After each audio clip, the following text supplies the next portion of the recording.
Hello hello, j'espère que vous allez bien. Je suis contente de vous retrouver aujourd'hui dans l'épisode 2 de Et si on parlait de maternité. Et aujourd'hui, on va aborder le sujet du suivi de grossesse. Donc, on va parler étape par étape, trimestre par trimestre, comment se passe le suivi de grossesse. Si vous n'êtes pas encore abonné à ma chaîne, je vous invite à le faire, à cliquer sur la cloche de notification pour ne manquer aucune des vidéos que je vais poster. Et puis aussi, si vous aimez ma vidéo, n'hésitez pas à liker, à commenter, à partager, ça fait toujours plaisir. On va commencer sans plus tarder. Comment se passe un suivi de grossesse classique ? Classique entre guillemets parce que chaque grossesse est différente. Le suivi de grossesse compte au total 7 rendez-vous auprès d'un professionnel de santé et étalé tout au long de la grossesse. Comme on a pu le voir du coup dans l'épisode numéro 1, si vous ne l'avez pas encore vu, je vous le mettrai là dans le i pour que vous puissiez aller le voir. Le suivi de grossesse commence à partir de la fin du premier trimestre, donc à partir du 3e mois de grossesse. Et donc avec la première consultation prénatale, c'est là que commence le premier suivi. Et ensuite, les rendez-vous vont s'enchaîner mois par mois, du 4e mois, on va dire du 3e mois du coup, au 9e mois. Pourquoi ce suivi médical ? On fait ce suivi médical pour s'assurer tout d'abord que tout se passe bien dans le développement de bébé, mais aussi pour la future maman. C'est aussi un moment au cours duquel les futurs parents pourront poser toutes leurs questions aux professionnels de santé pour être rassurés en fait et comprendre ce qui se passe, les différents changements, parce que franchement je pense qu'on a beaucoup de questions, parce qu'on ne comprend pas forcément tout de ce qui se passe, surtout quand c'est la première grossesse, on ne comprend pas forcément tout ce qui se passe, il y a beaucoup de changements qui sont opérés et donc c'est rassurant de pouvoir avoir un professionnel de santé qui va pouvoir nous apporter des explications tout simplement à tout ce qui se passe. Il y a alors au moins un rendez-vous par mois chez un médecin entre le 3e mois et le 9e mois. On va commencer le suivi à partir du 2e trimestre parce que je fais référence toujours à la première vidéo parce que j'en ai parlé là-bas parce que du coup, on a parlé de la première consultation prénatale dans laquelle on va faire la déclaration de grossesse, etc., etc. Et donc ça, c'est la première consultation prénatale qui se fait au 1er trimestre. Et donc du coup, là, on va commencer par le 2e trimestre.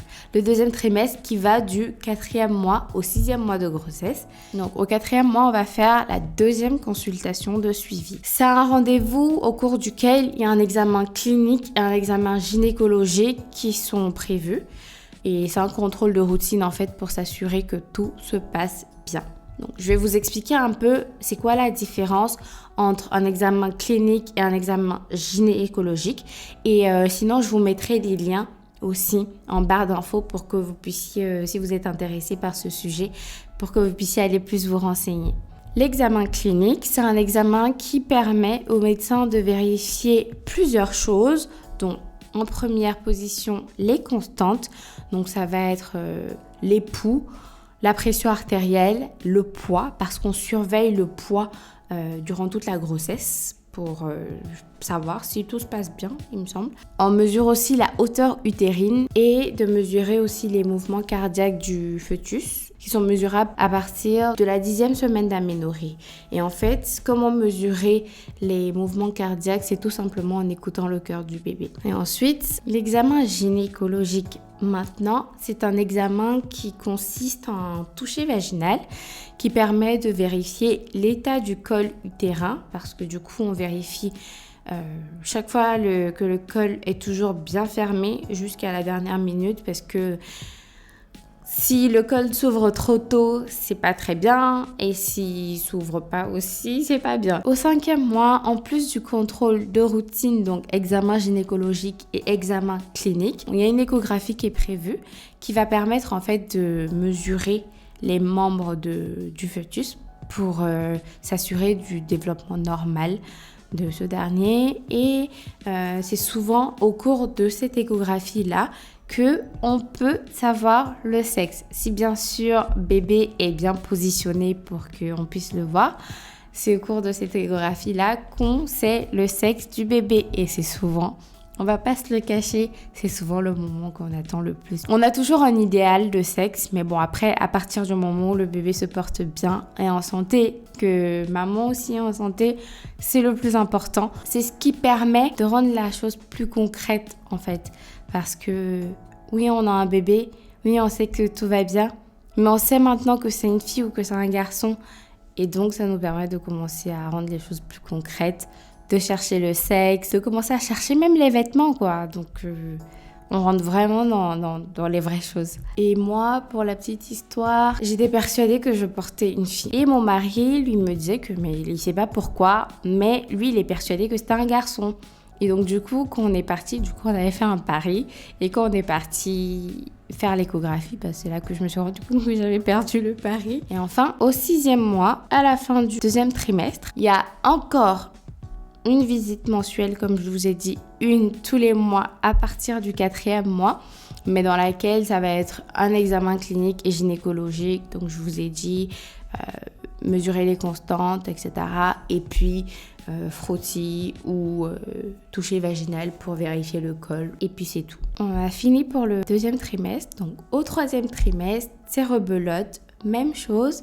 Et le 3e trimestre va en fait du 7e mois au 9e mois de grossesse. Au 7e mois de grossesse, c'est les examens de routine en fait pour la consultation de suivi, donc examen clinique, examen gynécologique, rien de plus. C'est ensuite au cours du 8e mois de grossesse que vous aurez la 3e et dernière échographie, donc on va dire la dernière fois que vous rencontrerez votre bébé avant de le voir en vrai. Et c'est une échographie qui sert en fait à vérifier la position du bébé en prévision de l'accouchement tout simplement. Et c'est une échographie assez importante parce qu'elle permet de définir les conditions d'accouchement. C'est-à-dire de voir avec votre médecin en fonction de la position du bébé, bien évidemment. Vous pourrez éventuellement savoir si vous pourrez accoucher par voie basse ou est-ce qu'il faudrait éventuellement envisager une césarienne. C'est aussi à ce moment-là que votre médecin va vous prescrire une ordonnance pour faire une consultation avec un anesthésiste. Et en France, c'est obligatoire de faire cette consultation avec l'anesthésiste, même si toutefois, vous ne souhaitez pas prendre la péridurale. Je pense que c'est fait par mesure de précaution pour pallier à tout type d'urgence durant l'accouchement, parce qu'on ne sait jamais ce qui peut se passer pendant l'accouchement. Il y a des accouchements qui se passent bien et sans problème, mais malheureusement, il y a des accouchements qui ne se passent pas toujours bien. Et donc, du coup, quand vous avez déjà fait ce type d'analyse, en fait, s'il y a une urgence, au moins, on a les résultats des analyses de sang et puis on sait un peu ce qui peut se passer, le dosage aussi d'anesthésie ou quoi qui pourrait être appliqué à vous. Et enfin, le dernier rendez-vous de suivi est prévu au cours du 9e mois et c'est un rendez-vous qui va permettre de vérifier la dilatation du col de l'utérus par toucher vaginal et la tension et puis les dernières analyses de sang en vue de l'accouchement. Donc c'est plutôt un examen, donc les examens de routine clinique et gynécologique et puis votre médecin vous prescrira très certainement des analyses de sang pour vérifier certaines choses et puis normalement vous êtes prêts pour accueillir le bébé. C'est la fin de la vidéo, j'espère qu'elle vous aura plu. Si c'est le cas, n'hésitez pas à liker, commenter, partager. Ça fait toujours plaisir d'avoir les retours et ça m'encourage aussi. Si vous n'êtes pas encore abonné, n'hésitez pas à le faire. Et puis moi, je vous dis à très très vite pour le prochain épisode. Ciao, ciao!